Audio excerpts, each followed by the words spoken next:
This message is for the autism community, especially the young people in the autism community. I know you're probably thinking, why are you in our business? Because, I'm actually autistic and you are not. Okay, I hear you. All right, but I got some questions.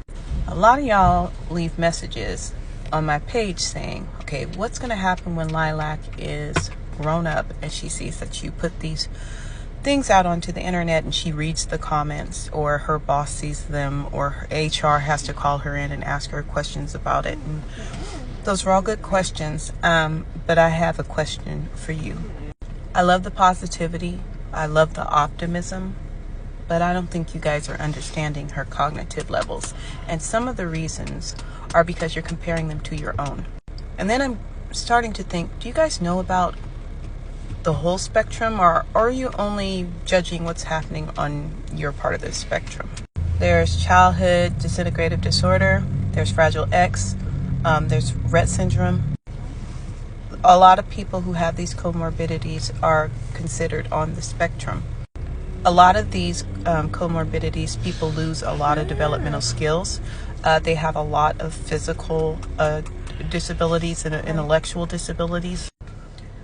For instance, Rett syndrome. It's actually a comorbidity where the older you get, the more skills you lose. So a lot of girls will start out having a lot of skills because it specifically targets, girls.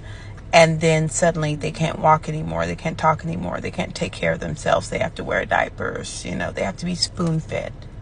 I guess what I'm just trying to say is this is your community, and there are people in your community that are illiterate. There are people in your community that don't understand the function of numbers or letters.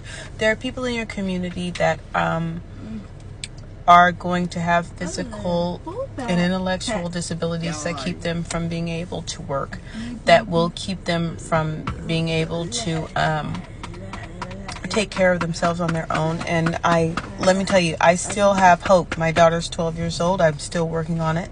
But gosh, they need you. And I'm not saying that the whole autism community is like this, but there are so many young autistic people who they're just kind of ignoring the people who are on this part of the spectrum. And I just think that they deserve to be considered. So the next time you want to put a caregiver in their place, just be respectful and ask, hey, what are their cognitive levels and what are their needs before making assumptions about what's going to happen to them in the future.